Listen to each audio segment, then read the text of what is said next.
nom du Père, du Fils et du Saint-Esprit, un seul Dieu, Amen. Chers frères et sœurs, aujourd'hui c'est le deuxième dimanche du mois copte Abib et j'aimerais aborder le thème suivant. Qui est le plus grand dans le royaume des cieux? En introduction, dans l'évangile de l'office de la Sainte Liturgie, les disciples de Jésus lui posèrent la question suivante.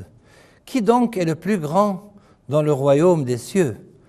Selon la conception de la grandeur, du point de vue humain, le plus grand est malheureusement celui qui est le plus riche, le plus fort, le plus orgueilleux et le plus égoïste. Moi et après le déluge. Mais selon la conception de la grandeur du point de vue biblique, le plus grand est celui qui craint le Seigneur. Dans le psaume de l'office de l'encens du soir, David dit « Heureux tous ceux qui craignent le Seigneur et marchent dans ses voies, que le Seigneur te bénisse de Sion et tu verras la prospérité tous les jours de ta vie. » La crainte du Seigneur est suivie par la bénédiction du Seigneur comme il est mentionné dans le psaume. 2. Le plus grand est celui qui est prudent et sage.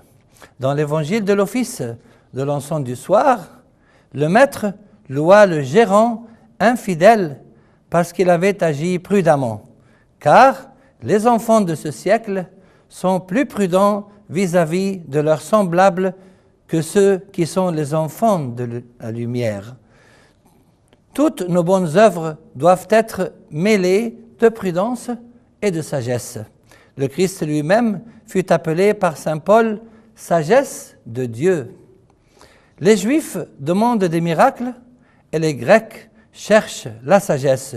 Nous prêchons Christ crucifié, scandale pour les Juifs et folie pour les païens, mais puissance de Dieu et sagesse de Dieu pour ceux qui sont appelés.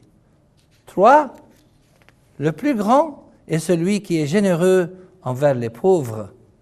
Citons David dans le psaume de l'office de l'encens de l'aube, « Heureux celui qui pense aux pauvres ». Résultat, au jour du malheur, le Seigneur le délivre. Le Seigneur le garde et lui conserve la vie. Il lui rend bonheur sur terre. 4. Le plus grand est celui qui, dès l'aube, a hâte d'être à la rencontre du Seigneur. Il est indiqué dans l'évangile de l'office de l'encens de l'aube que, lorsque le sabbat fut passé, Marie de Magdala, Marie, mère de Jacques, et Salomé achetèrent des aromates afin d'aller embaumer Jésus. Le premier jour de la semaine, elles se rendirent au sépulcre de grand matin, comme le soleil venait de se lever.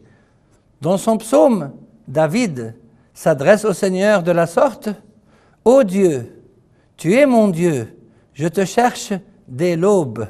Mon âme a soif de toi, mon corps soupire après toi. » 5. Le plus grand est celui qui cherche à plaire à Dieu et non aux hommes. Dans son épître aux Galates, de l'office de la Sainte Liturgie, saint Paul nous confie « Et maintenant, est-ce la faveur des hommes que je désire ou celle de Dieu? Est-ce que je cherche à plaire aux hommes? Si je plaisais encore aux hommes, je ne serais pas serviteur du Christ. » 6. Le plus grand est celui qui garde la foi en Christ et qui mène une vie de prière guidée par le Saint-Esprit, comme saint Jude l'affirme dans l'épître universelle de l'office de la Sainte Liturgie. Pour vous, bien-aimés, vous édifions vous-même sur votre très sainte foi et prions par le Saint-Esprit. Car il est écrit, « Or, sans la foi, il est impossible de lui plaire. » 7. Le plus grand est celui qui annonce la parole de Dieu. Dans le livre des Actes et des Apôtres de l'office de la Sainte Liturgie, on nous dit « Cependant, le grand prêtre et tous ceux qui étaient avec lui, à savoir le parti des Sadducéens, se levèrent, remplis de jalousie, mirent les mains sur les apôtres et les jetèrent dans la prison publique.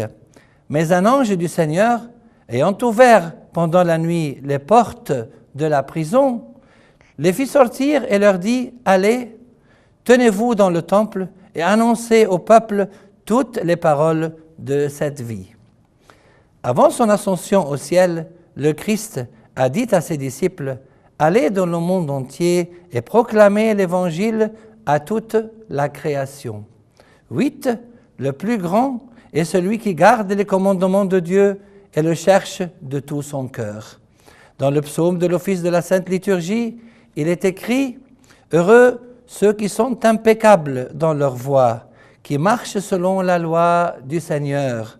Heureux ceux qui gardent ses préceptes et qui le cherchent de tout leur cœur. » Un docteur de la loi posa cette question au Christ pour l'éprouver. « Maître, quel est le plus grand commandement de la loi ?»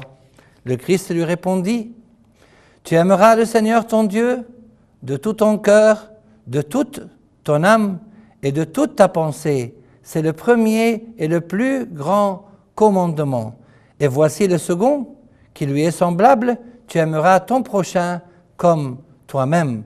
De ces deux commandements dépendent toute la loi et les prophètes. 9. Et pour finir, le plus grand est celui dont le cœur est aussi pur que celui d'un enfant et qui preuve de simplicité et de modestie. Citons l'extrait biblique de l'Évangile de l'Office de la Sainte Liturgie. En ce moment, les disciples s'approchèrent de Jésus et dirent « Qui donc est le plus grand dans le royaume des cieux ?» Jésus, ayant appelé un petit enfant, le plaça au milieu d'eux et dit « Je vous le dis en vérité, si vous ne vous convertissez et si vous ne devenez comme les petits enfants, vous n'entrerez pas dans le royaume des cieux. C'est pourquoi quiconque se rendra humble comme ce petit enfant sera le plus grand dans le royaume des cieux. Et quiconque reçoit en mon nom un petit enfant comme celui-ci me reçoit moi-même. » Il semblerait que l'idée de devenir le plus grand tentait les apôtres de Jésus. Cette idée a même pu tenter la mère des deux fils de Zébédée qui sont Saint Jacques et Saint Jean. Alors, la mère des fils de Zébédée s'approcha de Jésus avec ses fils et se prosterna pour lui faire une demande. Il lui dit, « Que veux-tu » ? « Ordonne, lui dit-elle, que mes deux fils, que voici, soient assis dans ton royaume, l'un à ta droite et l'autre à ta gauche. » Et quelles étaient les conséquences de cette demande du côté du Christ et des 10 autres apôtres? Le Christ lui répondit, « Vous ne savez ce que vous demandez. Pouvez-vous boire la coupe que je dois boire ?» « Nous le pouvons, dirent-ils. Et il leur répondit, « Il est vrai que vous boirez ma coupe, mais pour ce qui est d'être assis à ma droite et à ma gauche, cela ne dépend pas de moi et ne sera donné qu'à ceux à qui mon Père l'a réservé. » Quant aux 10 apôtres, les 10, ayant entendu cela, furent indignés contre les 2 frères. Et pour fournir une réponse définitive à cette fameuse question qui est de savoir qui est le plus grand dans le royaume des cieux, Jésus les appela et dit, « Vous savez que les chefs des nations les tyrannisent et que les grands les asservissent. Il n'en sera pas de même au milieu de vous. Mais quiconque veut être grand parmi vous, qu'il soit votre serviteur. Et quiconque veut être le premier parmi vous, qu'il soit votre esclave. C'est ainsi que le Fils de l'homme est venu, non pour être servi, mais pour servir et donner sa vie comme la rançon de plusieurs. » En conclusion, chers frères et sœurs, gardons l'innocence de l'enfance, éloignons-nous de l'hypocrisie de certains adultes et suivons le bon exemple et les enseignements de notre Seigneur Jésus, à qui la gloire est due maintenant et pour les siècles des siècles. Amen.